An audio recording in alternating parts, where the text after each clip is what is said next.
o Merleau-Ponty diz, é totalmente antiético você fazer uma escolha sem pensar nas consequências prováveis dela.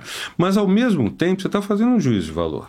E esse juízo de valor é complicado, porque hoje, por exemplo, a escravidão para nós é uma coisa repugnante.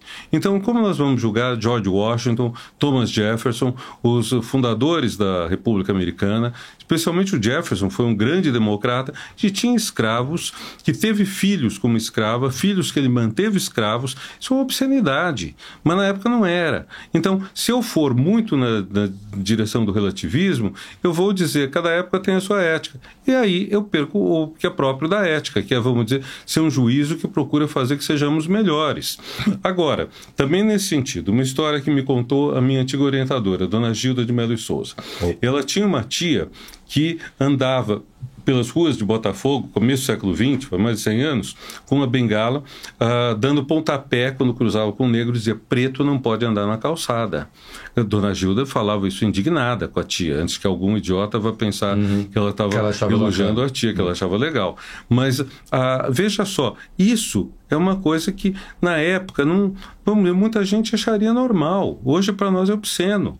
Quando eu ouço gente dizendo perdeu-se a ética daqueles homens de Estado, da República Velha, que saíram pobres do governo, fio de baba, que você podia confiar e tudo mais, esses caras não tinham nenhuma simpatia pelo direito das mulheres, dos negros, dos pobres, às vezes dos próprios filhos. Então, nós temos um nível... Eu acho errado quando algumas pessoas dizem, não foi a sua pergunta, mas errado quando dizem que há uma decadência ética. Não, eu penso que nós somos mais exigentes eticamente hoje do que no passado.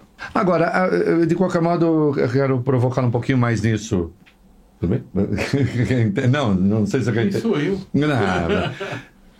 Porque você faz escolhas também de acordo com valores até onde o debate, digamos assim, chegou. Vamos lá. Você lê Padre Vieira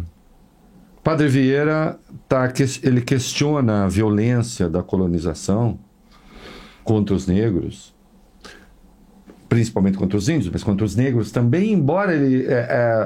aquilo fazia parte daquele universo. Havia elementos de vivência, de experiência, de questionamento, para que ele fizesse um questionamento, então, o questionamento moral que a gente faz hoje, e, portanto, a ética, ela nunca é, assim, essencialista no sentido de que é uma verdade que está estabelecida em algum lugar, está estabelecida na história ou não? Eu diria que nós não podemos projetar nossos valores no passado, mas isso também não quer dizer que nós isentemos. Então, do ponto de vista dos valores de hoje, qualquer escravocrata do passado foi errado. Mas numa situação, numa época que você não tem máquinas, então muitos trabalhos que hoje são feitos pela máquina eram feitos por pessoas que só fariam esse trabalho na força bruta. Há uma gravura do século XVIII que mostra no interior de Minas Gerais 2 soldados acompanhando 2 escravos que estão carregando um barril de fezes para jogar no rio. Até do ponto de vista psicológico é uma barbárie. Mas enfim, o fato é que isso ilustra muito bem uma situação em que um trabalho como carregar um barril de fezes é um trabalho que ninguém faria de boa vontade. Então, para você fazer, você tem que ter sido totalmente desterritorializado, desenraizado, trazido da África, humilhado, privado de família, privado de filho, privado de tudo para fazer isso. Então, numa sociedade desse tipo, e quando você olha o abolicionismo vai surgir mesmo quando você tem as máquinas. Onde você tem pela primeira vez na história do mundo uma geração maciça de energia que não seja pela força bruta de mamíferos grandes. Não é nem boi, nem búfalo, nem cavalo, burro, nem ser humano. Então aí a gente pode ser fofo, aí a gente pode ser mais democrata. É triste dizer isso, porque indica que não existe uma pureza tão grande nas nossas opções éticas, mas ao mesmo tempo permite mostrar que há um sentido ético no progresso material. O progresso material pode permitir o fim de várias profissões, trabalhos que são inaceitáveis, inadmissíveis. E, na verdade, o caráter moral das ciências, pegando o Rousseau e invertendo. Rousseau dizia que as ciências as artes atrasam, pioram o ser humano. Pegando o contrário, as ciências e as artes, no sentido de técnicas, elas nos permitem melhorar o ser humano.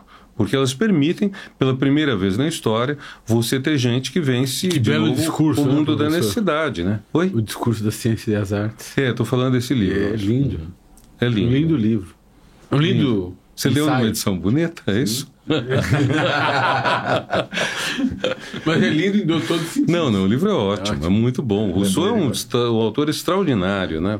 Rousseau é um criador do mundo moderno, na medida em que ele valoriza os sentimentos, o afeto, a verdade vem do coração. Isso é uma ideia que Muito não embora faz... ele tenha engendrado alguns filhos. Sim, né? sim. Mas é uma ideia que não tem nada, não faz nenhum sentido antes dele, essa ideia do íntimo, do coração íntimo, da integridade do sentimento. Essa ideia é nossa, de que se você for totalmente sincero, disser tudo, você vai se entender com a sua amada. Se as pessoas abrirem totalmente o coração, vão se entender. O mundo... Essa ideia é romântica, no melhor sentido da palavra romântica, deve muito ao Vai ter a Rousseau. resposta do Voltaire para ele, com o tratado da desigualdade que ele mandou para o Voltaire, né? O Voltaire falou assim, lendo o seu livro, fiquei com vontade de voltar a dar de 4. Nunca ninguém usou tão bem a razão para nos convencer de que ela é ruim para gente. É ruim pra nós. É usada pra oprimir o próximo. Exatamente. É. Exatamente.